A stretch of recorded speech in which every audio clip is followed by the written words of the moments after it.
Hey guys, welcome back. So today's video is going to be all about on how to be a minimalist when you love stuff. So I have a few tips and tricks on how to help you out if you are struggling on becoming a minimalist or even just having less things in your house.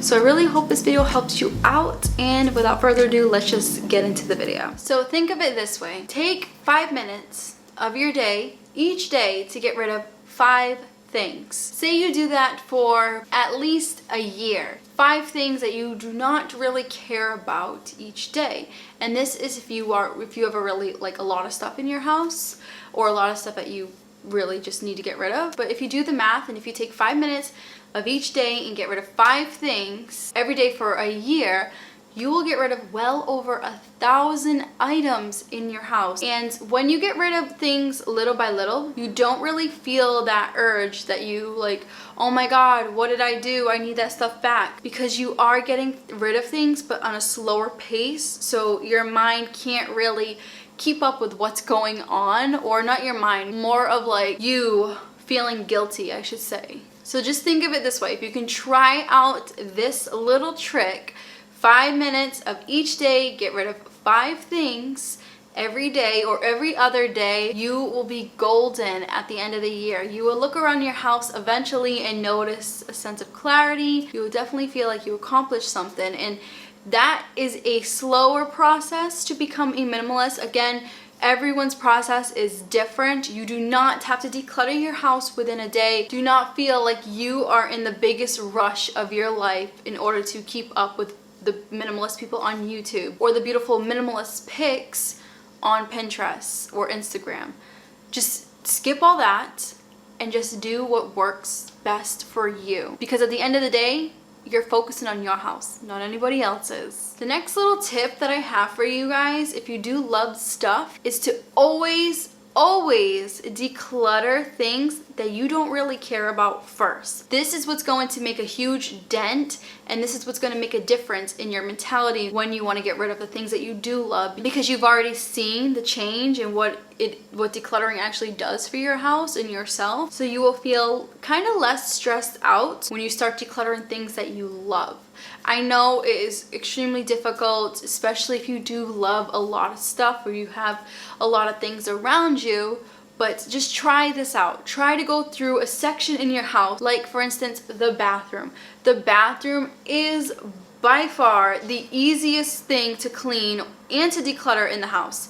You have expired medication, you know that has to go, because you don't want to take or ingest any expired medication because you know there's consequences with that, along with expired shampoo, conditioner, anything in there that's expired and stuff. And it's just easy for you to get rid of it, and it's easy for your mind to be like, wow, I see what you're doing. This looks amazing. Let's try another room. So it is kind of like reverse psychology, but it's worth it, you guys. If you are struggling with decluttering, try your best to go through a place in your house or get rid of things in your house, and if you know where they are, that are going to be so easy for you to just chuck away and not think about weeks or days from now. And not to mention, this will give you the best satisfaction at the end of that decluttering method of when you get rid of things that just are to you. You will feel at ease. I've seen people go through this where they didn't want to go through their attic or their basement, even though they're not into all the stuff that's there, but they did that first, and it gave them the motivation and the satisfaction to go do another room that they were dreading to do because they loved the stuff in that other room. So next thing that is kind of the obvious, but I wanted to add it to this list, and that is to get rid of things that are broken. You would be amazed on how many broken items we have laying around our house, laying around under the stove or under the fridge, even sometimes under the microwave. They're just little broken toys or little broken things that we just forgot that they were around because 1, they're broken, so you can't use them, and 2, sometimes broken pieces or broken things are just left to the unknown, and we forget that we even owned or bought that broken item. So if I was you guys, I would go through your kids' toys. We all know there's broken toys in there. You got Barbies with no heads. I mean, I see my niece go through a lot of toys, along with my nephew keeping broken Legos. I don't know what it is with kids keeping broken toys, but in their minds, they think they can fix it, but we need to put our foot down and basically say, no, it's time to go. And I'm not just speaking of kids' toys, I'm also speaking of makeup brushes that you can no longer glue back together. I'm speaking of clothes that you can't fix, the ones that you tried to sew over and over again and it just keeps ripping. It's time for it to go. So just clear your house out with all the broken items, including clothes, little toys, anything that's broken. Get rid of it. Get it out of your house because it has no purpose to be in your house. The next thing I'm going to mention, I want to explain it a little bit more, so it might be a little bit of a long explanation, so bear with me. But that simply is to not hold on to sentimental items because of the value of guilt. This is huge. Now, I used to be this way. I used to feel like I couldn't get rid of certain things that people gave to me that I didn't really want to use or didn't really care for, but I felt bad because they gave it to me. Or even any like little Christmas gifts from your family members, or a dress that's been passed down, because I've had that too. And it's just things that don't fit you, that you don't like, it's not your style, it's just not you, but you feel the need to keep it forever because someone else gave it to you. This is where you have to draw the line. Yes, it's okay to keep certain sentimental items. When it comes to like keeping a huge giant tote, it's more like a craft box rather than a tiny little sentimental item box that, you know, things that really, really mean a lot to you. Maybe it's time to just go through those sentimental items, pick up each one and ask yourself, why do I like this? Who gave it to me? And is there someone else that I know that can get better use out of this item rather than just sitting in my attic or my basement collecting dust? There has been times where people would even give me jewelry. So there has been certain like little charms and stuff that my mom gave me back in the day, and she said that they were so-and-so's charms, and like she kind of like forgot who gave them to her. So I feel like she was making it up, but I felt really guilty getting rid of them because my mom told me it was from her family and it was just sitting in a box. And it was charms that was written in Portuguese. Of course, I kept my other Portuguese gold, which I lost it, but I don't get attached to material things. That's a whole other story or different video if you guys want on how I stopped getting attached to items. When it came to those charms, I didn't know really what they said until I brought them to work, and then the ladies at my job were Portuguese, and they said, oh, that says it's from your aunt, blah, blah, blah. And I'm like, that's all it says, is from aunt? Yeah, that's what it says. And I'm like, okay. So even though those items didn't mean nothing to me, I asked my mom if it was okay for me to get rid of them, and she totally forgot that she gave them to me.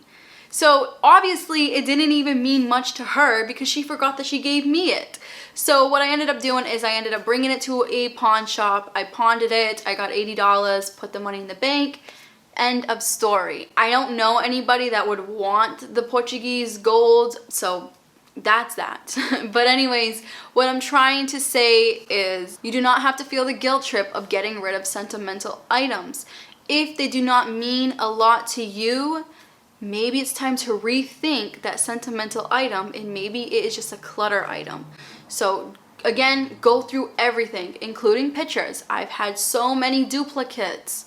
I felt bad if I was to throw them away, and pictures can be sentimental as well. But when it came to duplicate pictures of my niece blowing out her candles, and in the next picture she's blowing out her candles again, one of those pictures had to go. I know it's kind of like the hard truth, but if you really, really want to start decluttering and start being serious about living a minimalist life or a minimal life in general, you have to go through the hard stuff as well, not just the easy stuff all the time. And the sentimental stuff is by far the hardest box to go through for everybody, especially if someone passes a wedding dress down.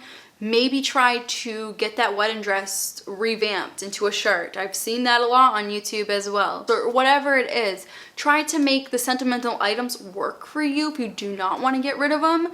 But if you cannot make it work for you, and if you feel like you're just going to put it up in the attic, maybe it's time to let it go or give it to someone that can get better use out of it. And the last on this list, I know it's a very short list, but this is the number one thing that is most important, so I saved it for last. And that is to only buy the things you truly need. I cannot repeat this enough. I've said this in numerous videos of mine, and this is how decluttering starts and stops. You declutter one day, your whole house is beautiful, or you declutter 5 things every day like I told you, and then towards next year or 2 years or 5 years from now, your house becomes a disaster again because you bought things that didn't truly mean value to you or your life once again, and now you have to start the whole decluttering cycle all over again. So the next time you are out in the store or shopping on Amazon or whatever online shopping, because I know we cannot go out shopping lately because of the quarantine, but just keep in mind that whatever you purchase, whatever duplicate items you purchase as well, is going to stay in your house and add clutter. You're gonna have to find a space for it. So I get this question all the time, Kira, how do you go into stores and not buy things that you want? As simple as this. I worked my butt off to declutter and to live the minimalist lifestyle that I live now, and I realized that there's items in the store that I don't really need to bring into my house, even though they're beautiful and they're cute and you know they might make my house look very aesthetically pleasing. I personally do not need that right now. It doesn't add any value to my house nor my life. So that's what you have to take in consideration when you are shopping. Not just for things, not just for objects, but also clothes. Keep that in mind. If you buy a black long sleeve shirt, but you have a black long sleeve shirt or a quarter length black sleeve shirt in your closet, you just wasted yourself $10 to $20 on another black shirt. So I cannot stress this part of the list enough. When you are done or when you are in the decluttering process, do not bring more things into your home because it is a vicious cycle and it's going to start over again. It's the same thing as when people go on diets. One week they're eating clean, they're eating healthy, they're exercising. And the next week they're back to where they were, eating bad, not exercising. It's just a vicious cycle. It goes on and on. Every time I was at my old job, the girls would be like, I'm on a diet, I can't eat this, I'm on a diet. And then the next day they were eating Danishes and donuts. I'm like, wait a minute. They're like, oh no, I'll be on a diet again tomorrow. I'm like, oh my God, it's such a vicious cycle.